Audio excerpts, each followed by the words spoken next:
Hello, guys. What's going on? Welcome to All for United. This is the United Daily Podcast. And I know what you're thinking. Where's impressionist and comedian Foran? Where is he? Well, he's having a couple of childcare issues. Hopefully, he's going to be able to jump on within the next 20 minutes. But unfortunately, he's had to stumble at the start of the show. But that is absolutely fine because hopefully, Al's going to join us a little bit later on. Right now, it is United Daily. So we are going to get through some of the biggest topics involving our football club. If you guys want to get involved with the show, I'm going to need your help more than ever during the show today. Get in the live chat and discuss with me. I'm going to see if I can maybe get a few contributors to jump in and out. They might be able to jump in. I'm actually going to give them the link. And we're just going to go with it today. I'm going to stay live for half an hour. So if you're watching on Twitter, get in the live chat. Let's hear from you. If you're watching on YouTube, get in the live chat as well. Let's hear from you as well. And just join the show here. So I can't type and talk at the same time. It's really bad of me. So let's get into it, shall we? And I think we should start with Frank Lampard sacking. What do you think? Afternoon, Jamie. Afternoon, Stuart. And Jonathan is straight on the ball here. Who said Frank Lampard was the second coming? Oh, yeah. Every Chelsea fan when they were in the top three about 10 games in. PE teacher over Chelsea's greatest legend. Look, seeing what's happened today with Frank Lampard, I think has shown what an incredible job Ole Gunnar Solskjaer has done to fight and keep his role at the club. Boards and CEOs and directors of clubs now are absolutely ruthless. Whereas Ole, whenever question marks have been asked in semi-finals, getting knocked out the Champions League, that awful run of form last December into January, and then we lost that horrible game against Burnley. He's had questions asked of him all the time, Ole. And I've asked questions of him. And also, by the way, can I just say, no one out there is wrong for in the past having an opinion on what Ole Gunnar Solskjaer has done and the job that Ole Gunnar Solskjaer has been doing at this football club. We're all fans. We want the best for Manchester United at the end of the day. So we're allowed to criticise players. We're allowed to criticise a manager as long as it's coming from a place of passion and it's coming from a place of love and it's coming from somewhere where you're making an honest opinion and you're not just trying to bait with it. You're allowed to criticise, but you're also allowed to give credit and you're also allowed to turn around and go, do you know what? On the face of this right now, Ole's doing a freaking good job. Where United are at the moment is so premature. And he's done so well. And we're going to get onto Van der Beek in a minute. But let me just highlight Paul Pogba. The way Ole Gunnar Solskjaer has man-managed Paul Pogba has been nothing short of phenomenal. And he deserves absolute praise and respect. I am Paul Pogba's biggest critic. But it comes from a place of where I see a player there who's got loads of talent and loads of potential. But I don't necessarily feel like he's a world-class player. I don't feel like Paul Pogba has done anything to show himself as being world-class. However, the last 5 or 6 games, Paul Pogba has really come into his own and he has started to show that he can be an all-rounded midfielder and he can be that world-class player that we would expect him to be. Get in the comments. What do you think about Paul Pogba recently? Is Paul Pogba a world-class player? What do you make of Ole Gunnar Solskjaer's handling of Paul Pogba and at the moment of Van der Beek? We're going to get onto that in just a second. Also, get your thoughts in about Chelsea sacking Frank Lampard. Jamie said should have been given the rest of the season at Chelsea. I hate seeing managers get sacked off the back of a bit of bad form. I feel like they should be given a chance to turn it around. And we've seen with Ole given time and other managers given time that actually, you know, they do have a chance to change things around. So I agree with you, Jamie. I also think he's a club legend. He deserves a little bit more respect than the Chelsea board have given him. So I think, yeah, he probably should have been given a bit more time to turn it around. Halister Stewart said, man needed time, but Chelsea don't do that. No, Chelsea do not give their managers time. As he's pointed out here, how much have Chelsea spent sacking managers under Abramovich? You're absolutely spot on. Hasn't he gone through 15 managers now, Roman Abramovich? 15 managers. That's bonkers. 15 managers. That's crazy. And there's still those coming in on Pogba. But let's bring in the man at the moment. Al, how are you doing, buddy? Hello, mate. How are we? Lockdown with kids, it's tough, isn't it? It's crazy as a parent at the moment. Apologies to everyone in the live chat. Yeah, it's kind of the last few weeks. She's up and down. So when she goes down for a nap, say by 1:30, we have to bring her out for a walk to get her to go to sleep. Yeah. So apologies to everyone for the lateness, and apologies to you, Ben. Mate, it's absolutely no problem. I completely get it. And we was risking it going quite early at lunchtime anyway. So don't worry about that. I completely get it. I've been having to juggle the 9 to 5 with having children running around my feet as well. It's absolutely crazy. So I completely get it, mate. Don't worry about that. Just in case, you have to run off or whatever, let me just quickly get your thoughts on yesterday. Are you as buzzing as I was at full time yesterday? Yeah, absolutely, mate. Speaking, I'm very superstitious. And every time the little one was in the front room, we scored a goal. And then when she left, Liverpool scored the 2. No, listen, they were fantastic, and it was for the first time in a couple of years. We really did match up to them. I'd say the first time in about 3 years, it kind of, it was a 50-50 affair. And it was one of the more entertaining United Liverpool games, because it's either been kind of a boring 0-0 draw, or we've either scraped a win in the last 5 years, or they've completely dominated the game. Yeah. So it was sweet to get that win, because it's nearly been 3 years since we beat them. It's crazy, isn't it? And I also thought in that first half, you say about matching up with them, and sort of putting a shift in and really taking the game to them. I actually thought in that first half we outplayed them. I thought we were brilliant in that first half.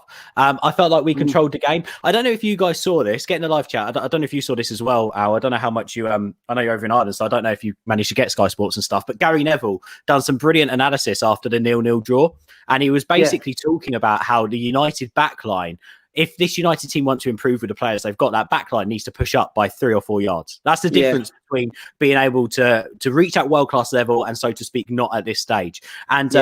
And it was like the United players watched that piece of advice from Gary Neville, because we did. Yeah. And that's where their first goal came from. The fact that we were actually so far up compared to where we were at Anfield, that we left spaces in between, and Liverpool just had that quality. I said to my father-in-law's a Scouser, is a massive Liverpool fan. Yeah. And I said, I would not be surprised if Liverpool rocked up at Old Trafford and beat us 6-0. Because that's the quality that front line have got. But I also wouldn't be surprised if Liverpool rocked up at United and we beat them 6-0, because that's just this year. It's a crazy year, isn't it? Yeah, it can go either way, really. No, you're right about the defence. Are you kind of getting at with the defence, the fact that we play that double pivot in front of them to kind of protect them? I think we need to kind of grow out of that in the long term. We need one protector there. We need someone who can be like a bit of a midfield general to really push and allow Pogba as opposed to 2 players. Himself. Yeah, because I feel like, but then again, this is where, and I don't know about you, Al, I've got to really praise Paul Pogba yesterday, because I felt like he'd done the dirty work incredibly well yesterday, Paul Pogba. And I actually at times think that he done that job better than McTominay, who was probably given the instruction to sit a bit. And we know McTominay's not a defensive midfielder. McTominay's at his best where he's leaving Thiago in his tracks, and he's bombarding through that midfield with his strength and energy. He's actually a lot better in a slightly more advanced position, as opposed to sitting in front of the defense. Whereas I thought Pogba, I thought he cleaned up yesterday. He was playing on that left side, he was linking up well with Shaw. I thought Shaw was phenomenal yesterday. Bar the mistake for the goal, the first goal. He's a brand new player. But I agree with you on Pogba. I thought he was excellent in that position yesterday. He outplayed Thiago in the middle as well. He really did. And you know what? A couple of our goals, it was because Paul Pogba won the ball back on the edge of the box, which I think is an art. I've always said that Pogba can tackle, but I've always said that sometimes he just gets his timing wrong. He's just sometimes not there with his timing. And we're seeing with Paul Pogba at the moment, when he can really tick those boxes and get going and get that engine revved up, he can dominate that midfield in the 2. He can do that. But also, he got moved and he's been playing as well out in that front 3, protecting Wan-Bissaka and sometimes protecting Shaw. With Pogba, I don't know about you, Al, but what's refreshing with him is he seems to be doing his job. He seems to be, doesn't matter where he is, he's slotting into a position and he's doing his job. He's not being outlandish. If an opportunity falls to him, he's taking it 9 times out of 10 now. It's also great to see he's got that confidence. But I don't know. I don't know if it's because of the way that Ollie's managed him through this whole situation with his agent, but to me, we're watching a Paul Pogba that's actually got respect for his manager, and he's Yeah, doing what he's told to do on the absolutely. pitch. Yeah, down to that, and I think he's just really enjoying himself out there. I think he's playing, and I think Solskjaer has kind of finally has him playing in that kind of role that he plays for in with France, Mm-hmm. and he's kind of enjoying it. I don't think there's as much pressure on Paul Pogba as there was, before Bruno came in. I think that pressure has been taken off him. I think, honestly, I don't think he could handle that pressure as being the main man. But when he needs to step up, he steps up. Because he wasn't at that point, Al, just quickly on that, and you make a really good point, because at that point, when it was Paul Pogba carrying, or so to speak, being forced to carry this United team, he wasn't just having to deal with having to try and carry this United team, the whole of the midfield, spearhead attacks, do the defensive duties as well. He's also in the limelight of being a star-studded footballer. He's a celebrity as well off the pitch, so everything he does is scrutinised. Additionally, at that point, United didn't really have a set captain, so everyone was like, well, Paul Pogba should be stepping up and being the Manchester United captain as well. Yeah. And you've got all these things that are just accumulating and put on his plate, and you can see why a player can struggle under that sort of atmosphere. 100%. And I'm guilty of it. I went crazy when Raiola came out with those comments at the start of December. I was full of criticism for Pogba, because I was thinking to myself, like, how many times is this guy going to speak out against the club, and Pogba's just going to stand by and not say anything.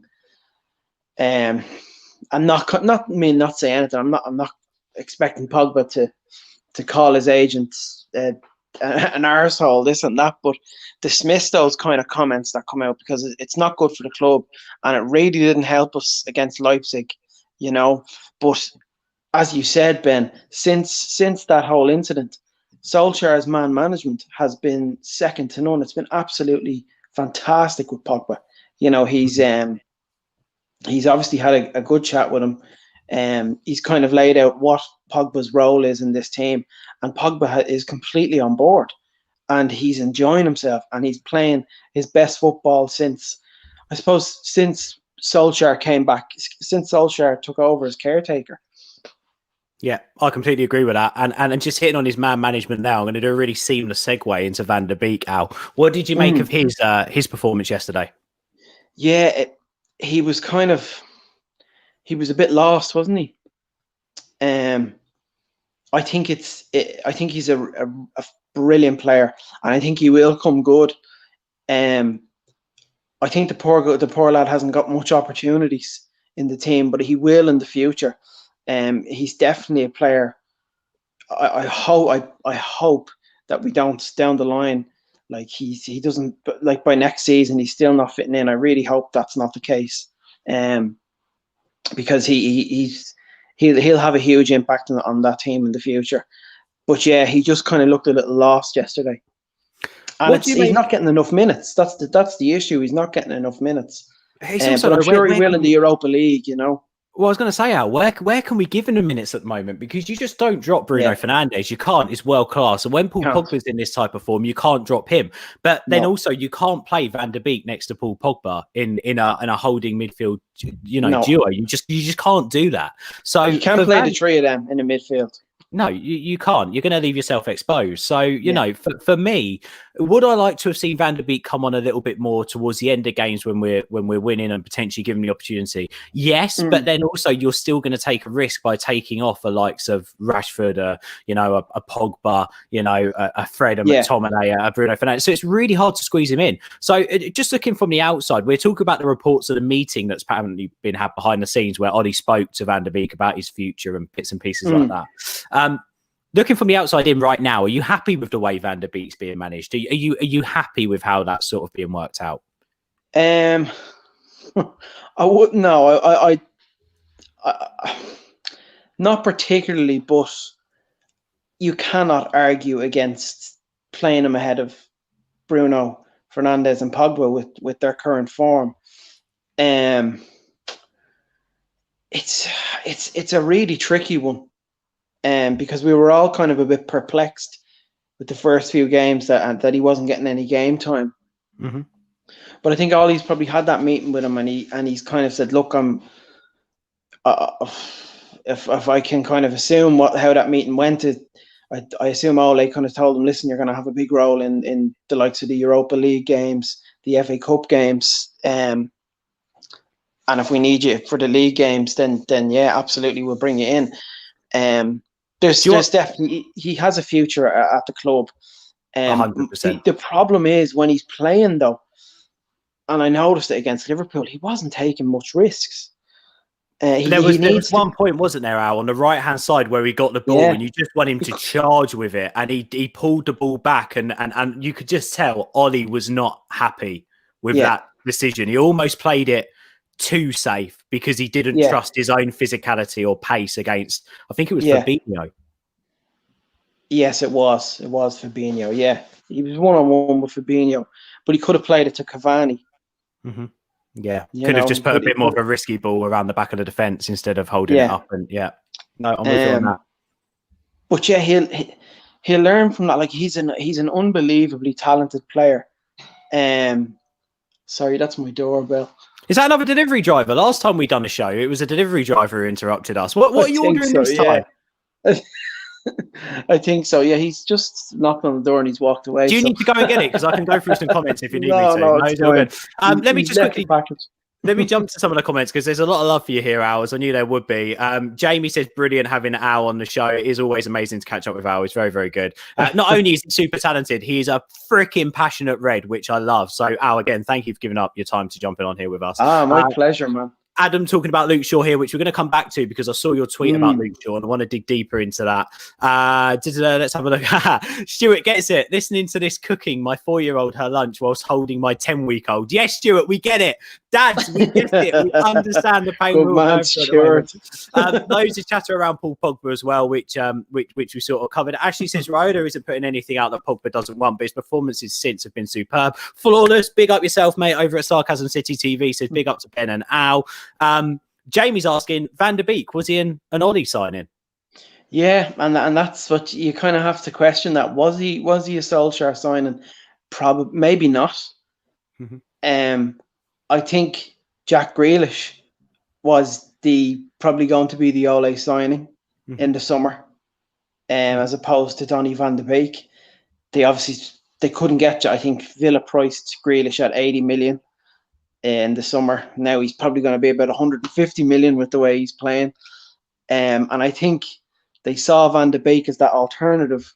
And with the way our kind of, the guys in charge of the transfers work, they're kind of a bit useless. So they saw Van der Beek as an easy kind of option. Right, there's Van der Sar. He's the director of football at Ajax. Obviously, He's a club legend, one of the best goalkeepers we've ever had at the club. Let's just deal with Ajax. It'll be a nice, smooth deal for us. We'll bring Van der Beek in, and we'll bring him in for half the price that Villa are looking for Grealish. Yeah, so that's I think that's what happened. Yeah, I can see that. I do know there is no disputing though between us here, and obviously what we're chatting about. We're obviously talking quite mythical here. That Van der Beek's got the talent to play for Manchester United. I think undoubtedly he has done, and obviously we'd rather see him in a Man United shirt than playing for one of our rivals anyway. So it's great to see him playing for our club. I want to just quickly jump into this then, Al. So the report, by the way, can we just say, for the fact that we've had so many games this season, Van der Beek still made 22 appearances in all competitions in the first half of this season. Even though most of them coming from the bench and only making 2 Premier League starts, he's played games. And he's looked all right in those games. So let's not forget that as well. But according to The Athletic, apparently Solskjaer talked to Van der Beek before the midweek trip to Fulham, just providing clarity on the situation and assuring him that opportunities would come up. I think you're right. Europa League, it's going to be Van der Beek League. I think that's literally going to be Van der Beek's platform to shine. And I think we'll get Ahmed Diallo in there as well. Apparently, The conversation is thought to have been short but positive, and left Van der Beek, who signed a contract until the summer of 2025, under the impression that his game time is going to increase as the season goes on. It's been made clear to him that United have faith in him and that there is no chance of a loan or a permanent departure, and he's not considered those options anyway. Van der Beek is happy and he is remaining professional, which is good to hear, right? We've got a leader in Van der Beek, but also when you hear that, does that sound like that is Ollie really well managing the situation with him? Yeah, absolutely. And I think Van der Beek is out that kind of clarity as well. And you've heard nothing but professionalism from Van der Beek when he was at Ajax. He's a great lad. He gets on with the game, and he's a great attitude. Like, so yeah, it's good to hear that. And I'm sure Van der Beek kind of understands as well. He's seeing the way Bruno Fernandes and the impact that he has had on this club, and he's kind of thinking, yeah, maybe it's going to be a little bit tougher to get into the team, but if I can play well in the Europa League games, the FA Cup games, then yeah. I was also going to say, Al, if you're a professional footballer and you're Van der Beek and you've played with some of the best footballers and you've played in the biggest games, the biggest leagues, the Champions League being one of them, surely him watching as a Manchester United player the way this team is playing at the moment with Bruno and Pogba at the helm, surely in his head he's got to be like, my gaffer can't drop him at the moment, so I've just got to keep putting in my hard work. I've got to keep making sure that when I get the exactly it. Yeah, I've got to keep giving it 100%, and you have to commend him for having that attitude, because there's a lot of modern day players that wouldn't be happy with that at all and would cause some sort of ruckus, and he hasn't. So fair play to him. We're going to get some reaction from Al in a bit on Lampard sacking, and we're also going to hear a little bit more on his thoughts on Luke Shaw, because I thought Al put out a really good tweet about Shaw the other day, and I want to highlight his performances in just a sec. But just carrying on with the Donny Van der Beek chat, Ashley put this really good mention in the comments, saying Donny feels like another Depay, not given a run in a team and getting shipped out to B class. But Ashley, I think we've got to remember with Memphis Depay in his last. Well, actually, let's just say he probably came in and looked pretty good and had that flair for about 5 or 6 games. There was then a massive drop-off with him, and he was making really bad mistakes, like going back to was it a Stoke, that header back he tried to play? To the keeper, and he got it completely wrong. I think it was Stoke. Oh, you have a great memory. Mate, I don't even know if that is right, but I just remembered just putting my hand in my. And I was a massive Memphis Depay fan. I think he was a really good footballer, and I actually think he needed longer at United, and we should have built up his confidence a bit more. But I think with a player like Memphis Depay, he was younger. There was a lot of expectancy on his shoulders. I think with Van der Beek, he's been the captain of Ajax. He's come through a completely different academy. And he's just, I just feel like, I don't know, Al, what you think, but I just feel like Van der Beek's built differently. Does that make sense?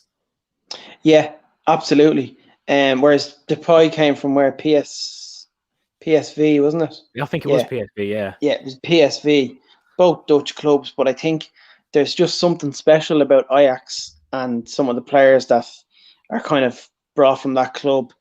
They just have a superb mentality about them, and you see Ajax, they're a brilliant team. They lose these star players like Ziyech and Van der Beek, and they still manage to kind of adapt and still, perform consistently, and just their history as well. They have such a rich history in football. So, yeah, you're right. He's just built differently to Depay. I think you can't compare Van der Beek to Depay. Depay probably has a bit more ability about him, but in terms of mentality, they're the complete opposite ends of the spectrum. Yeah, I'm completely with you there. There's a few comments coming in here. Mark saying we still got first refusal on Memphis. Well, apparently he's up for a transfer for 5 million in this window. If you listen to reports.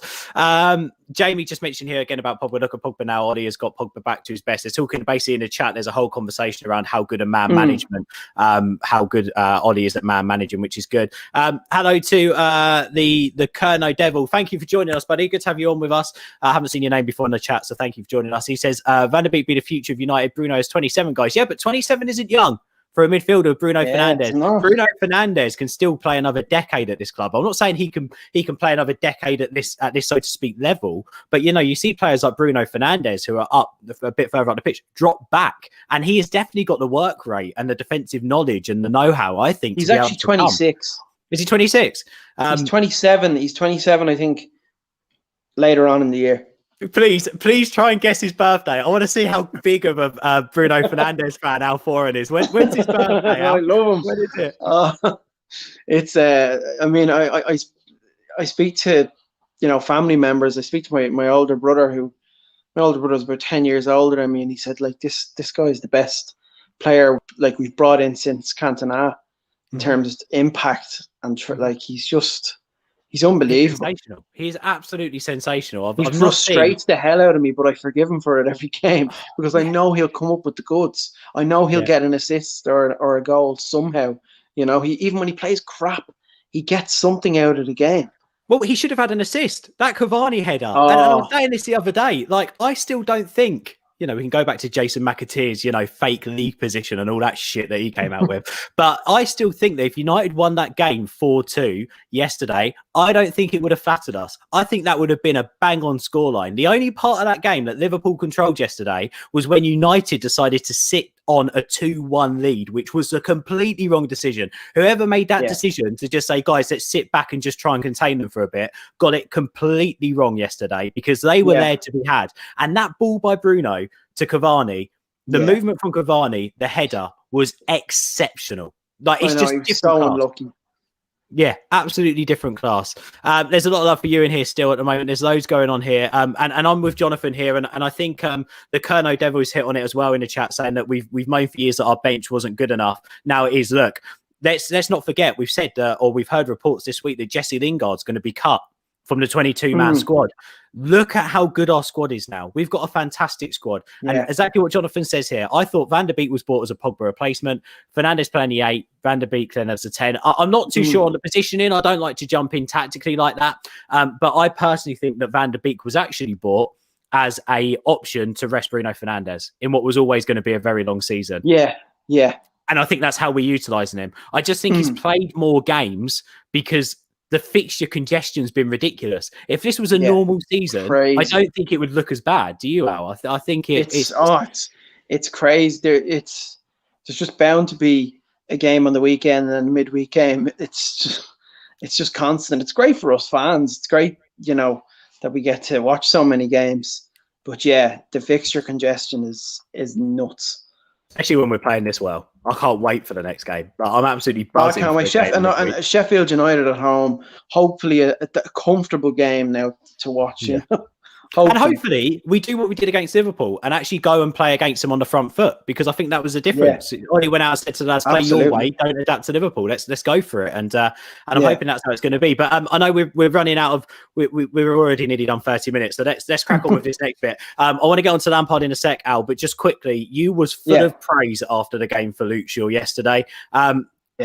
What have you made of his improvements? Because we've spoken before, and after being knocked out of the Champions League, we were critical of the whole squad, I think, including the manager. But Luke Shaw at the moment, I was thinking this the other day, and I'm sorry for being outlandish, guys. Get in a live chat and tell what you think about this. There's not a better left back in the Premier League at the moment, I don't think. I also don't think there's a more improved player than Luke Shaw in the Premier League at the moment. I think Bruno Fernandes is one of the best players in the world, but I'm talking about just our league. I think Luke Shaw's been outstanding this season. Yeah. I mean, you can talk about key players for United and people bring up Rashford, Bruno, Pogba. They're the first three names, but, and Cavani, of course. Luke Shaw is one of the key players for me at the moment. It's vital that he starts most games now. Telles is a great player, but I mean, him coming in just elevated Shaw's game to a completely different level, and he has been phenomenal.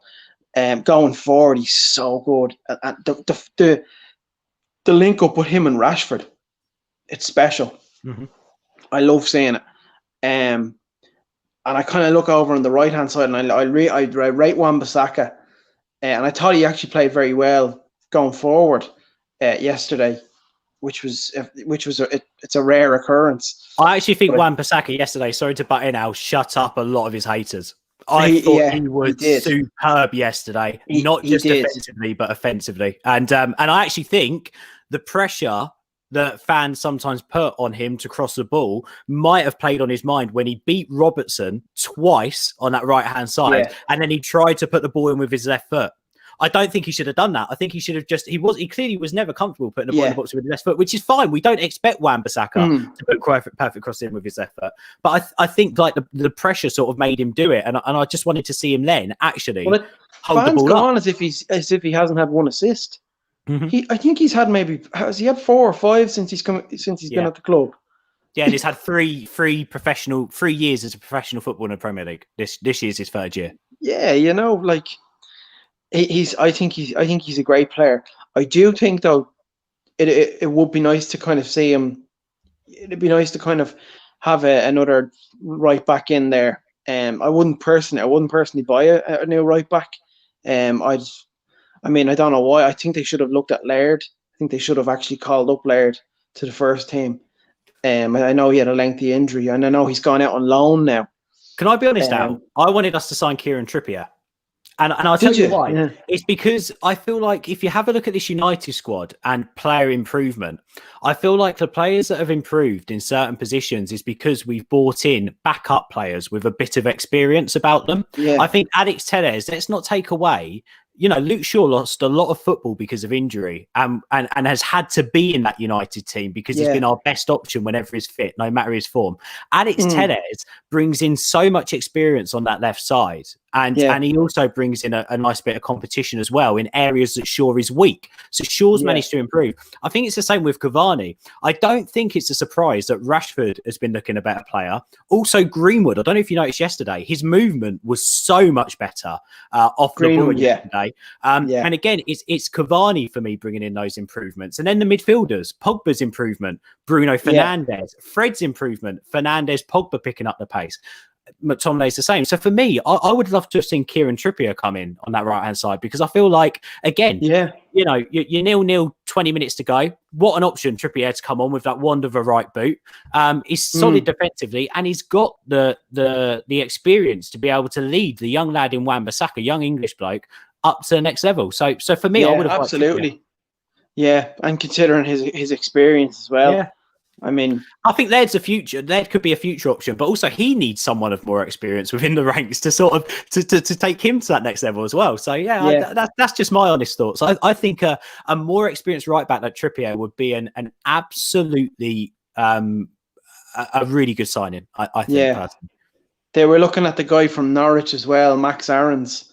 But I think that young, isn't he? He's young. He's young. He's raw. So I actually agree with you, Ben. I think you're Trippier. Yeah, you have me convinced after that now. Woodward, you know where I am if you need me to take care of the transfer dealings for Manchester United Football Club.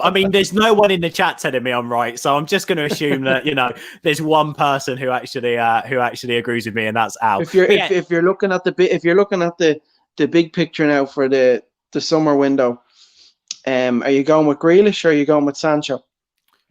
I'm going Sancho personally. And the reason why I'm going Sancho is because I feel like Jack Grealish really thrives either coming in from the left or just having a completely free role. And I feel like Rashford is so much better out on that left-hand side and we don't replace Rashford. Rashford's still got that raw potential. For me, you bring in Sancho because Sancho can do 2 jobs. He can stick to that wing and he can become a really good option there with linking up with Wan-Bissaka and dragging the mainstay. He'd be a mainstay in that right wing. We need also that. We've seen with Haaland this season when Dortmund have turned it on that Sancho can come inside and play really neat, intricate football with loads in the middle of the pitch. So for me, I still think Jadon Sancho is the perfect option for United, and also underratedly does his defensive duties as well, which not a lot of people talk about. So and he can still improve. For me, his ceiling is still that high. So for me, for me, it's Jadon Sancho, and it's I want a centre back but I don't think Upamecano is the answer. I really don't think Upamecano is the option. And if there's a real lack of quality centre back, so for me, if we're not going to disrupt the centre back cart, we need a defensive midfielder. Yeah. As someone Yeah. who can be that midfield general that we spoke about earlier on, who can Yeah, allow, absolutely. if Pogba stays, and that's a big thing. If Pogba does stay, he needs to complement Pogba and Bruno Fernandes to give them freedom to play. Yeah. So you're looking like a Zakaria, maybe, who I've seen and been impressed with in La Liga. But for me, it's still Ndidi. It's still 100% Yeah. Ndidi. I don't think Declan Rice is great. I really don't. I don't think he can hold a midfield on his own. It's looking likely to be him, though, isn't it? Well, it depends, because what happens with Chelsea now? Lampard loved Declan Rice. Let's get your reaction on that. What did you make of the news today that Chelsea have sacked Lampard? Yeah, do you know, I just thought it was a downward spiral. When he threw his players under the bus after the Arsenal game, I just thought that was just not the right thing to do. The game has changed so much in the last decade or so, with players now. You know, psychologically, the game has changed, and when you throw players under, when you publicly kind of go at your players, it just does not work. Especially Werner. Look at Werner. I mean, the lad scored 34 goals last year in Germany, and he just can't seem to find his rhythm in the Premier League, in England, in England in general. And he looks mentally, it looks like it's really getting to him. I feel sorry for the lad. Havertz as well. He's just brought in too many new players. It's trying to gel. He's trying to gel it so quickly. And then it kind of got to him, I think, after the Arsenal game, when he just went at them. I just thought, you don't do that. You do that kind of stuff behind closed doors. So yeah, but I do think as well, it's a typical kind of thing from Roman Abramovich. The man is just so impatient.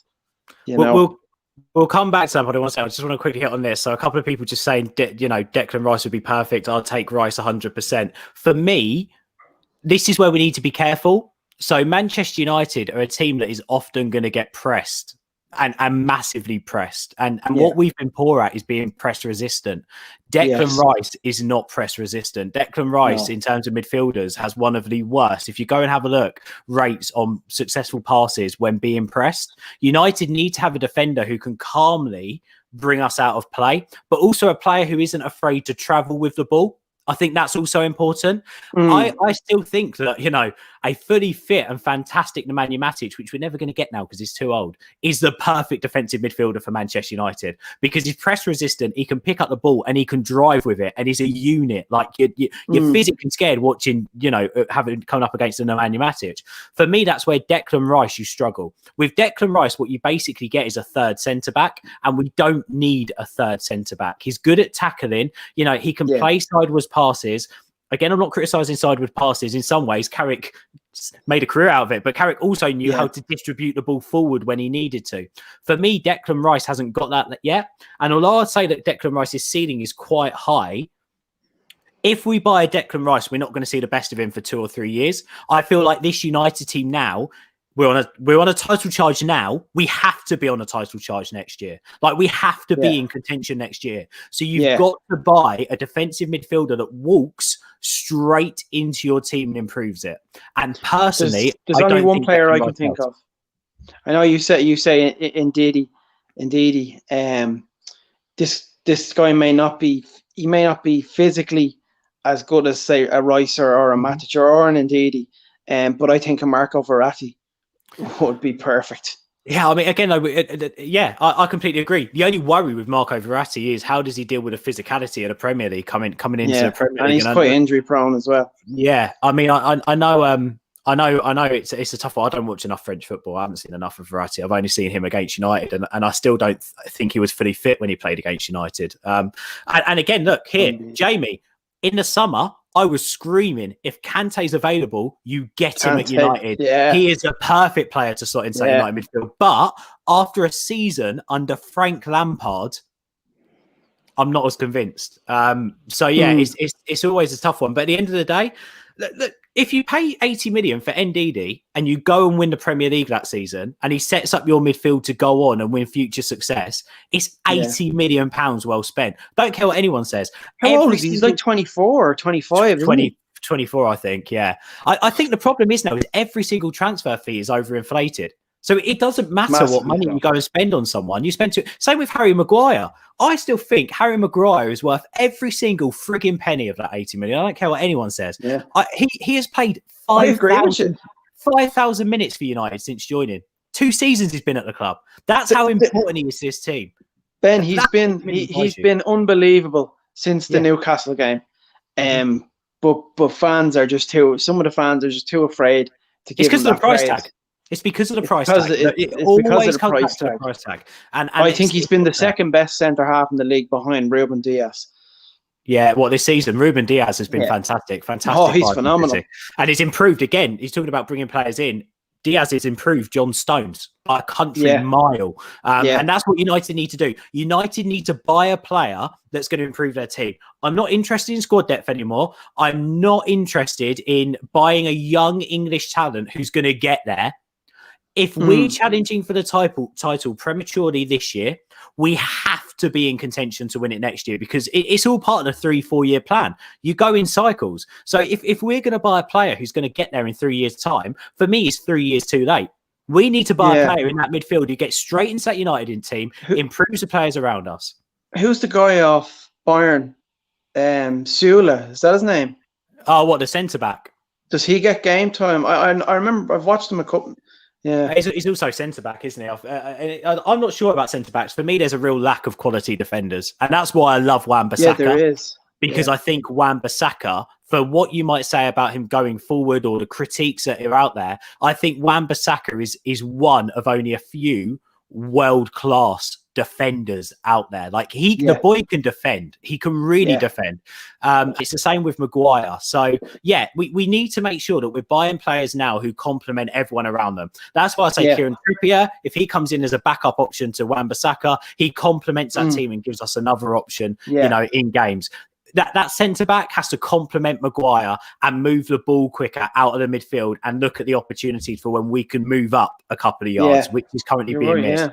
That defensive midfielder that we bring in has to complement Pogba and Bruno Fernandes and drive us. So it's one of those for me. We need to really have a look in this next transfer window and bring in players that complement everyone around them. Yeah. But let's go back quickly, and I'm sure we'll have loads more conversations about this through the next 3 or 4 months, Al, because obviously I love to have your company again. But just quickly on Frank Lampard, should he have been given more time for you? No. No? You think that was the right time for him to go? And I say it because I thought he was doing it. I thought he did a great job last year without the transfer funds. I really did. And then I think he got a little bit excited, and he brought in so many new players, and he kind of at times he's been relying on the likes of Mount and even Abraham to get him out of sticky situations this season. I just think his man management was probably his downfall. I think coming out after that Arsenal game and publicly bashing your players, it's just not the right thing to do. It's not in this, it's a different time now, criticism towards the players, it gets to them. And when it comes from your own manager, and he was directing that criticism at Werner, it's detrimental. It really is. And arguing with reporters as well, as he did with, was it Lee Townley? Lee Townley the other day had a pop at him in a press conference. Yes, about the Athletic, Well, listen, Frank Lampard, obviously, he's still young as a manager. I'm sure he'll bounce back. I'm sure he'll probably learn from his spell at Chelsea. Remarkable player, highly intelligent guy as well. But listen, I suppose it's a shame, and I there's a lot of Chelsea fans that kind of believed in that project as well, and they'll be pretty upset today, So I kind of do feel for them. But in my opinion, I think when you start to see those cracks, when you're throwing your own players under the bus, no. Yeah, Ferguson never did it. Ferguson never did it publicly. I He do never agree did it. with you. I do agree with you. I think the tough thing with this is obviously he's a club legend and no one can, so to speak, take it away from Frank Lampard that he had the Chelsea job and he had the option to take up the Chelsea job. At the end of the day, Chelsea's a club that Frank Lampard loves. You're never going to turn that down. No matter if you're 1 year into management, 6 months into management, you're never going to turn that down. But for me, it was always the wrong appointment and it was always the wrong time for Frank Lampard. But you can't blame him for not for taking the job at all. It was always going to happen. Not. And I think if Tuchel comes in next, again, I sit here now, if Tuchel goes into Chelsea, I don't think he'd be the Chelsea manager in 2.5 years' time. Because this is just a way that the merry-go-round with their managers and just the way it works. It's just an absolute joke. I sort of feel like with Frank Lampard, they could have broken that mold and gone, we're backing you at least till the end of the season. Go and do what you need to do to reinvigorate this team. And then done it as a dignified approach at the end of the season. Putting in mind, there's nothing to lose this year because it's such a weird year and a weird league that anything can happen. Put it this way, 3 wins and Chelsea are back in top 4 contention. Like, it's just one of those years. Like, you just don't know what's going to happen. So so for me, it could have been done in a better way. I hate seeing managers get sacked, especially upcoming managers like Frank Lampard. But the fact of the matter is Arteta shouldn't be in a job at Arsenal. They're far too big a club to be in the situation they're in. And I think when you look at that table and you see where Lampard's Chelsea are, the writing was always going to be on the wall, no matter what happened against Luton. And I don't think they were great against Luton either. So, I think it's right. But, and then again, Al, my final question on this is, does this just go to show what a fantastic job and how far Ollie has come in his managerial career? Big time. And I tell you, Ben, I've held my hands up. I got very frustrated after the Champions League exit. We both did. We done a video on his channel. Do you remember? We had a chat afterwards. Oh, I was so frustrated, and I like that frustrated and that stupid with my reaction that I thought there was no kind of way of him being the manager of our club. And I've held my hands up. I've apologized for it since then. I realized how stupid it was. It's.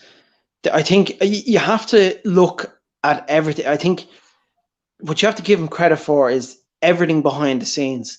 There just seems to be such a good spirit in the training ground at Carrington compared to when Mourinho was there. Jose Mourinho is a fantastic manager, but when he was there, it was poison. It was literally poison. He was falling out with players left, right, and centre at Carrington. And that's just Mourinho's way. That's just the way he does it.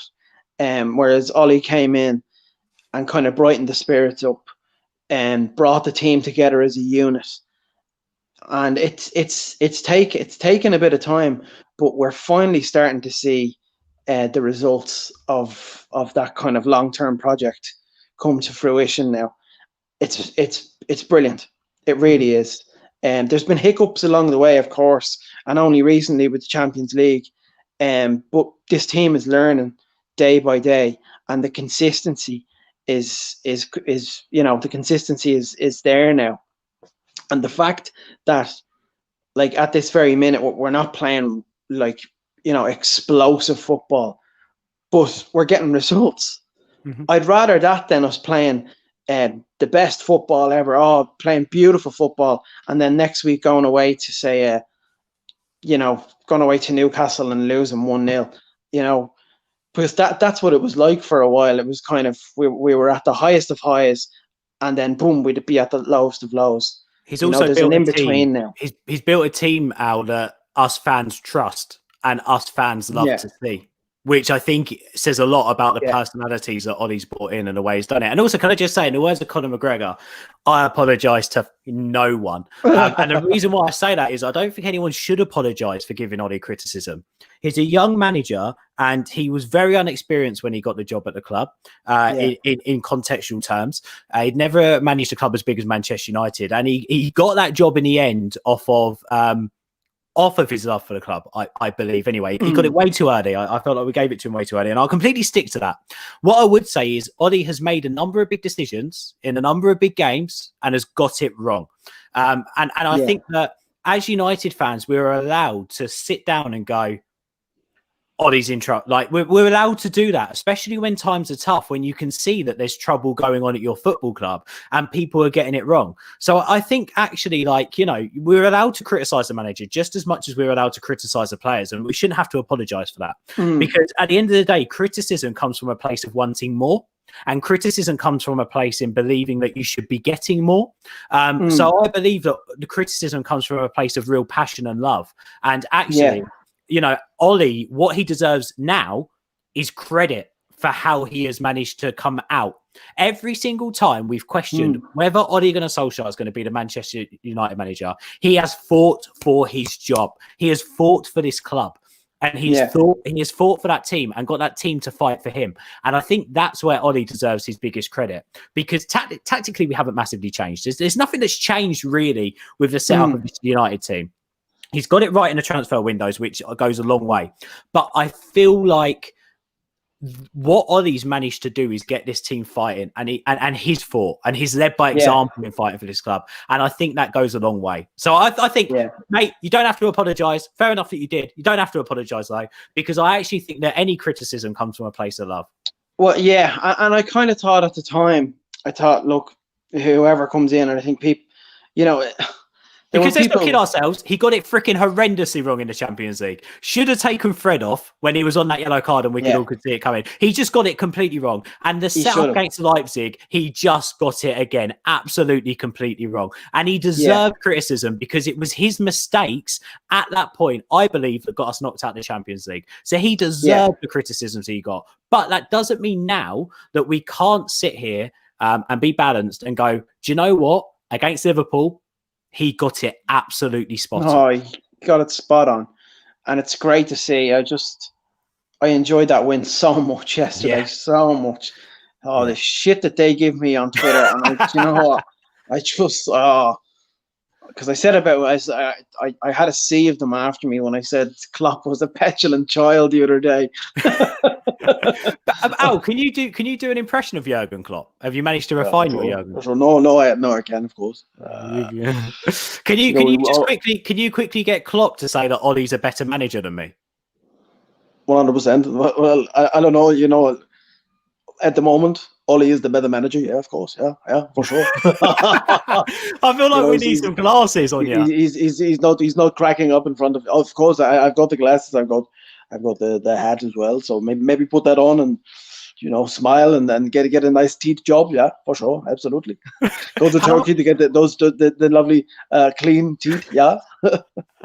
How much different is Klopp to Van Gaal? They've sort of got a similar twang, haven't they, to their voices? Well, no, Van Gaal's voice is very much like that. So it's a little bit different, Ben, You talk about Depay. He was a very difficult player to manage, but very talented too. But you look at Marcus Rashford, and people look and they say that he's a fantastic player on and off the pitch, and I appreciate that. But they never think of me, no? Because do I not enter their heads, that I called up that young lad, he scored 2 goals Europa League, and then 3 days later against Arsenal scores 2 more goals. No credit for Louis. Louis, I always think about you when I do sex mechanisms. That's when I think of Louis Van Gaal. Al, that was brilliant, mate. You're always great company, and it's always lovely to catch up with you about Manchester United. Pleasure, pal. Where can people apologies for the hiccup at the start of the stream. Mate, it's all right. I just had to pad for 5 minutes at the start, and I'm sure that was the worst bit of the show. So that's absolutely fine. You've made up for it. It's absolutely fine, mate. Thank you for jumping on. Where can people find you, Al? It's on Instagram. It's just Al Foran Comedy, and on Twitter it's @Impressionist Al, and Al Foran Comedy on Facebook as well. Al's always tweeting about Manchester United. He absolutely loves the club. We love having Al on. Mate, thank you. I know you've recently recovered from COVID as well, haven't you? As well, so I hope you're feeling better. Yes, I have. The last week or so, I've recovered. We all had it. Me, Alison, and Sophia, our little girl. We had it. So. I hope you're all feeling better, mate. Oh, it was, it wasn't the best, to be honest with you. But it was good to get out, good to finish up that isolation period and just get out for a walk. You know, I bet. Well, mate, thank you for jumping on. Let's do this again soon. Al pleasure, Foran, thank you. Guys in the live chat, thank Cheers, you. Ben. Subscribe to All for United. Get involved with United Daily Pod on Twitter. That's where we're at. That's where we're going to be putting exclusive clips from the show up. So come and check us out there. Al, thank you very much. Thank you for watching. Get subscribed to the channel. Preview for Sheffield United coming later on, and our women's football show as well. Take it easy, guys. Stay safe.